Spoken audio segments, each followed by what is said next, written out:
this? The roof comes off till the lights go out. So like collect.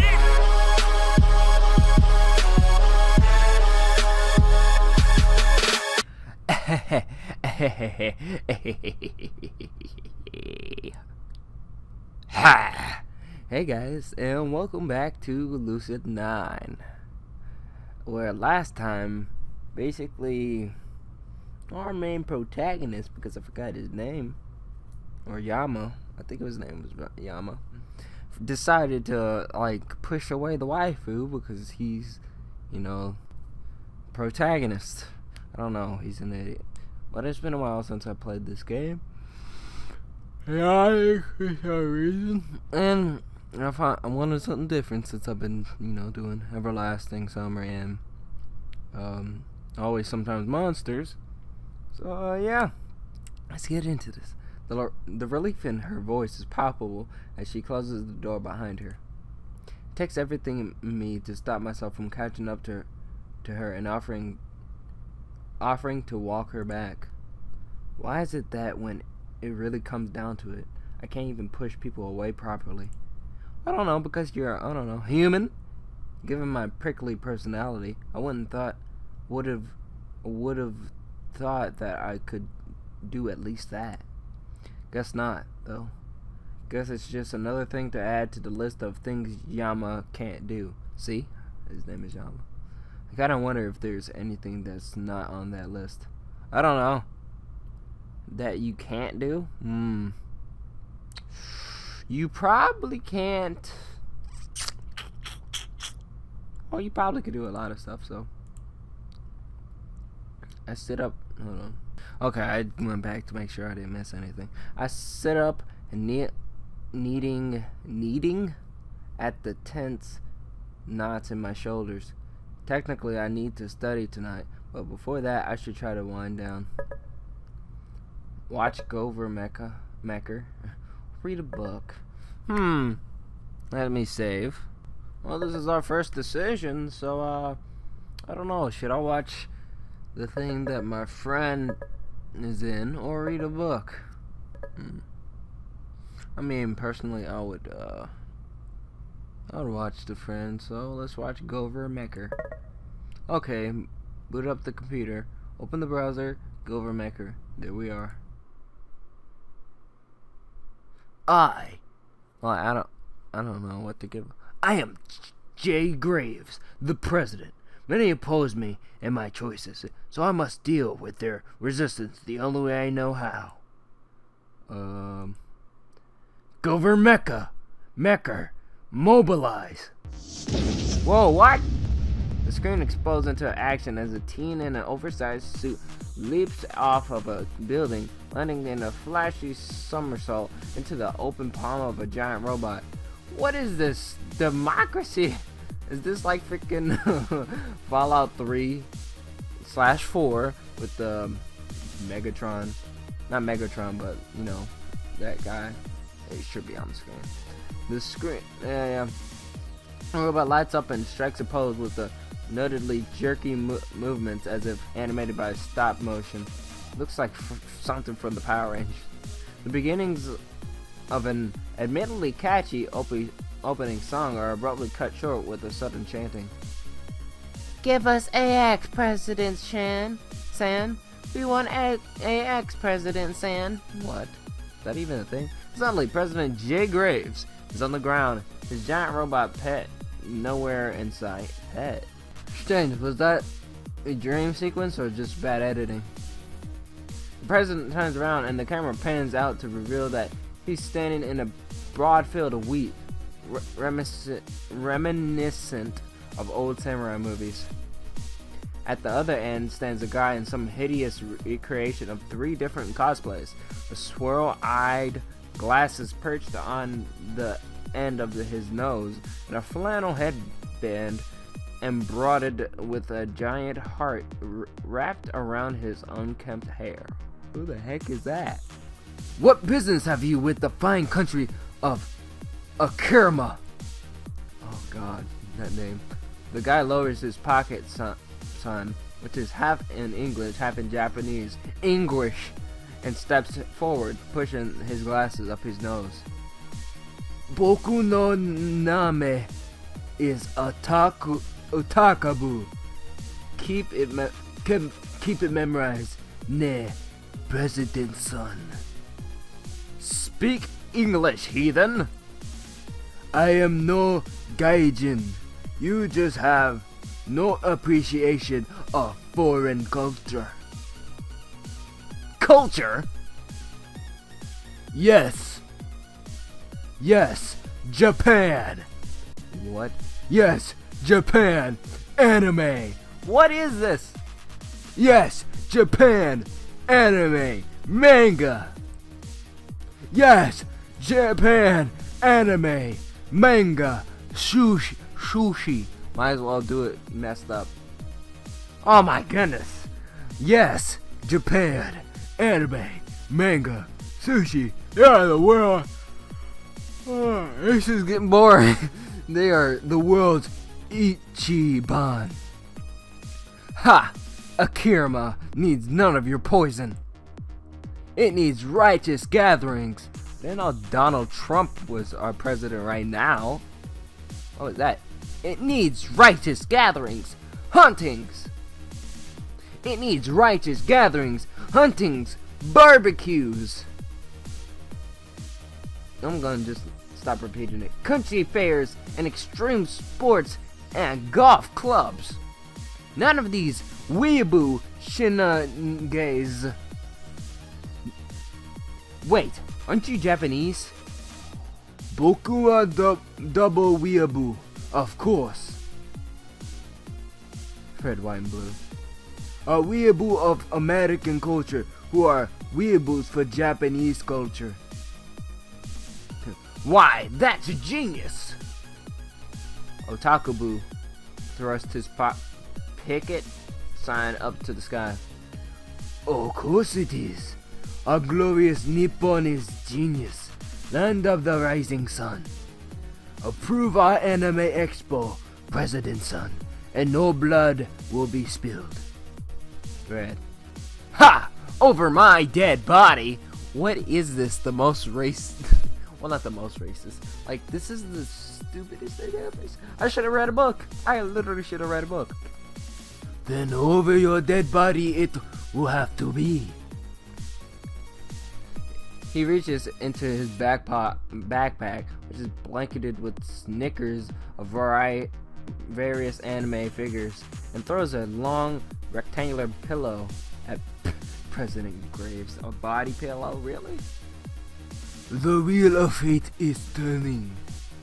In a poorly green screen sequence, the pillow begins to transform into a giant doll in a Lolita dress with a wig of Lucius purple hair pulled tight over its head. If I squint, I can see that its face is daubed with exaggerated blush, eyeliner, and lipstick. It's an atrocity to the eyes. What the heck? No, don't you dare. Well, no, don't you dare hurt my darling goo. Oh my god, what is that English? Yes, hold him, my waifu. Oh yeah, it was a girl. President Graves flails his arms in struggle, but the dog grips him tightly. An easy task, considering that it's roughly three times his height. I'm already checking the time to see if it's done. President Graves stares in disbelief at the towering femme fatale, which is blinks back at him with two lumbering painted eyeballs. What sort of shenanigan is this? My waifu, the very best, like no one ever was, moe of the highest level. In a sudden burst of energy, President Graves throws the doll off of him. Waifu! Moe! This is Akirame! He reaches into his oversized suit, pulls out a trumpet from nowhere, playing a very out-of-tune military rap bill. They, the people, need no waifu! What is this? They, the people, well, they need a true Akiraman hero.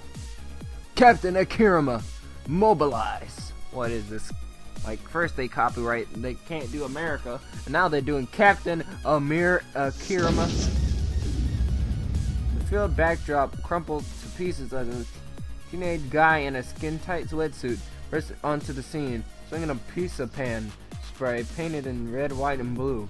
Chugging behind him is the president's mech in all its red, white, and blue, with an ego modified glory, still animated in awkward stop motion. Red, white, blue. What's my best, I guess, mech? For liberty and freedom of speech. He leaps into President Graves' mech. Why isn't the president using it himself? Properly pulverizes the waifu into the ground. Then he suddenly stops, one fist of the mech still raised high in the air. Wait, if Akirama has freedom of speech, shouldn't Otaku be able to hold an anime convention?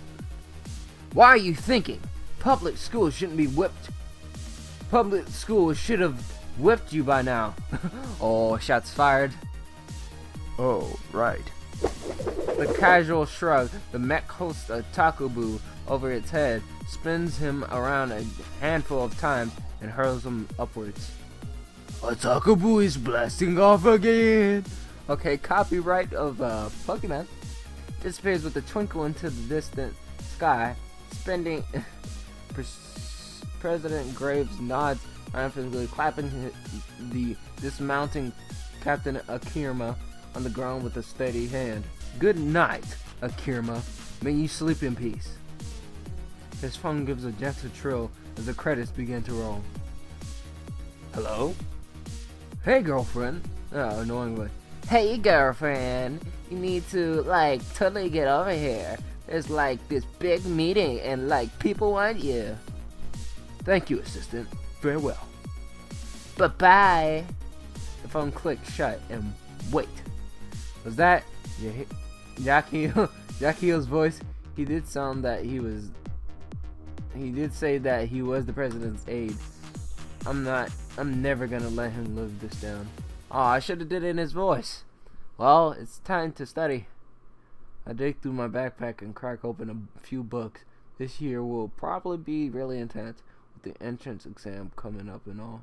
I love how he just totally is like, oh, that was lame. Okay, let's go back to study. I'd be asleep. I would be like, Might as well do a little work. It'll be more of a pain to deal with nagging teachers than the work itself. After engrossing myself for some time, I checked the clock. It's 11. Good enough. Good enough. Hey, maybe I should just apologize to Rue tomorrow. Indulge myself in our friendship. Let everything go back to normal. Selfish of me. Again. But maybe this time, I should just be selfish. Maybe I should just be lonely. ... Whoa, what? What was that? ... What was that? Huh? Why is it so bright outside? What the? Why is it already 8:30? Oh no, he fell asleep. I leaped to my feet, scrambling to pull my clothes on and tear out the door. It's kind of weird thing. It's kind of a weird thing. I'm not even a good student. In fact, pretty much every teacher's nightmare. Being in a rush to get to school isn't like me. Maybe it's because there's a difference between choosing to ditch and ditching by accident. One is your conscious decision, and the other is not. Well, duh. Highly descriptive. I know. I'm told that my essays are a joy to read. I mean, if they're short, they're easier, right? Right? By the time I actually entered the classroom, it's already 8:42. I mean, it's like only 12 minutes. The teacher glances at me from his periphery. What is that word? But surprisingly enough, he doesn't try to humiliate me. I see you're late. What were you doing? Sleeping? How's it? In fact, he doesn't make a single comment. It's as if I wasn't late at all. Oh no, Elizabeth, on the other hand, is wearing a prominent glare as I slip into my seat. She looks angry. She keeps her mouth shut, but her face radiates with disapproval. I mean, are we friends or something? I don't think we're friends. Yeah, Hiko nudges my foot and gestures frantically. Dude! His voice spits out in a hurried whisper. I lean over to hear what he has to say. What? Of all the days to be late, you had to choose today? What? Was there a pops quiz? Yes. Ah. What? When? I am back. Well, that was awkward. I don't need to know. When was a pop quiz? I'll take that as a no. Dude, I'm talking about that cutie over there. You missed her intro earlier. She gestures vaguely to the back of the classroom. Let's take a peek when I'm sure that the teacher isn't looking. Ooh, who is she? Hello, hello. Hello there. I like her eyes. And she looks very pretty. Alright. I find a girl sitting by the window. I don't know what I was thinking. Head delicately turned against slender fingers as she examines something in the distance. In ordinary circumstances, I might have thought her to be gorgeous. After all, she matches the idea of traditional beauty to a T. Silky hair, clean skin, delicate lips, the whole 9 yards. But instead, I only find myself thinking, what the hell? Promptly followed by, who, what, when, where, why, how? Very intelligible, I know, but how else am I supposed to react when an old friend whom I haven't seen in ages just randomly walks back into my life? What? Uh-oh, plot twist! Not only that, but as a transfer student to my school, the very last year I happened to be there. Her eyes snapped to mine, but before I can see her reaction, I quickly whipped back to the front of the classroom. Maybe I'm seeing things. Maybe it's not really her. There's no way it could be her. Right? I reluctantly turned my hearing back to the teacher, who seems to be very enthusiastic rant about technology. Surprise, surprise. This generation is wasting away from being glued to dead panels every waking moment. Well, today, I'm not having any of these newfangled contraptions. We're returning to trusty pen and paper. As the class erupts into groans, he scribbles 3 words on the board with his stylus. Your dream job. I don't get the people who do the old man stuff. Well, not the old man stuff. Technology is ruining things. It's like we're on the tech age. Like, to be honest, I don't like computers that much. But you play the computer game and stuff like that. Well, it's because it hurts my eyes. Paper doesn't hurt my eyes. I'm already halfway blind. I just don't like staring at the screen for a long time. They just won't give us a break, will they? Furthermore, the teachers deactivated our tablets and is currently handing out sheets of lined paper. Handwriting, really? As Hiko passes the stack of paper to me, he leans close. So, what do you think? I think I'm tired of writing about my non-existent future. Huh? I was talking about the new girl! Alright, the new girl. Was her name Misaki Kazuhaya, by any chance? How did you know? I was like, uh-oh. He's like, oh man. ... So it really is her. Never thought I would see her again, much less in my own classroom. Oh, I know. You must have some sort of psychic ability. What? I mean, how else could you have known her name? Can you read her mind too? What does she think of me? How he came to that conclusion is beyond me. Headache. Yahiko, please. Nevertheless, this seems like an excellent opportunity to school with him. It'd be a shame not to. I agree. I press my fingers to my temple, pretending to tune into Misaki's thoughts. Oh, I see. What? She has a huge crush on you. Really? But.